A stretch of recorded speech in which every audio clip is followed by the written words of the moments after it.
Hey, here's a quick way to make beats like using the music theory behind the beat. As you know, every major and minor scale have only 7 main chords. This means by creating chords using every note on the scale, like you know on 1, 3, and 5, you can only get 7 combinations. These ones are major and these ones are minor on a major scale, and these ones are major and these ones are minor on a minor scale. Don't worry about this one, it's not important. Now, first class uses pretty much only a 1 chord through the entire beat, and the vocal samples and sound selection make this chord sound nice and wavy. Other than vocals, this melody includes a simple 5-note top melody that goes like this.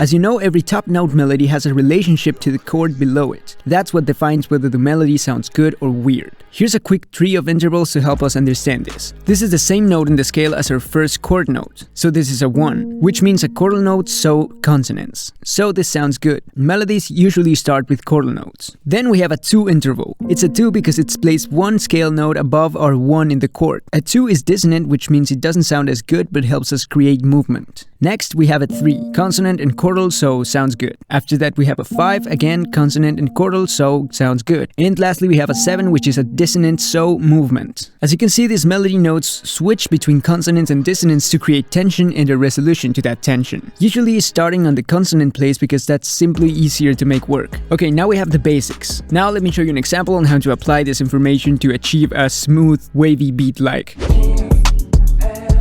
Start with the 1 chord. In this case, I'm using a minor scale, by the way. Now to make this wavy at the 7th, do that by skipping 1 scale note and pasting 1 right after. To follow this up, I'm going to make this progression a bit more complicated than just 1 chord, but still very simple. A great way to follow up on a smooth chord like the 1/7 is to simply use these notes and go down by 1/3 to the 6th chord, which makes for a smooth transition because of the many notes they share. This can make both a sad progression or a wavy one. But since we're using a 7th chord, I'm guessing this will sound jazzy, kinda.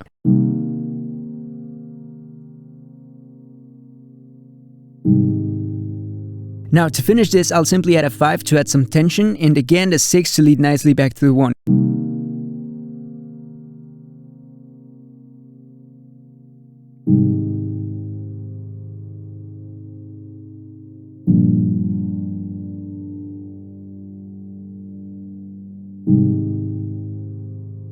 Now, before we move on to the top melody, since the main melody is going to be our vocals, we need those first. Using Arcade, I grabbed some quick samples and made this progression.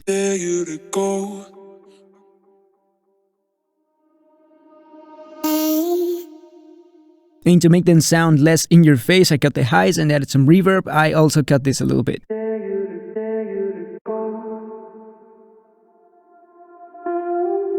Now, based off that, let's fill some empty spaces with our top melody. Remember, we don't want to overdo it. To achieve a simple, catchy melody, try to place your melody mainly in the later bars and play with consonants and dissonance. Also, try to not use too many notes. This is the melody I came up with. You can see how I play with consonants and dissonance here. 1 is consonant, 7 dissonant, 5 consonant, and so on. On your screen now, you can see all the intervals in case you want to pause this and analyze this with the help of the graph.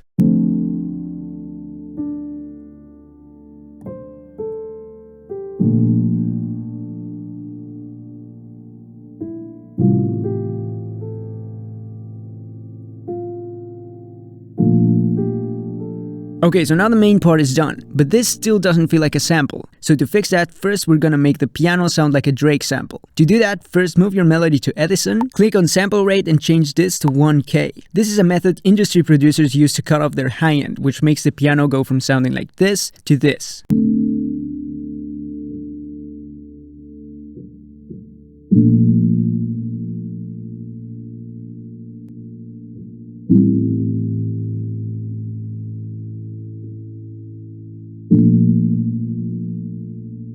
Now I'm going to make the top melody a bit softer and add reverb to it. Also, don't be afraid to bounce everything and change the pitch of the sample. Sometimes this gives it the final touch to make it sound like a finalized sample.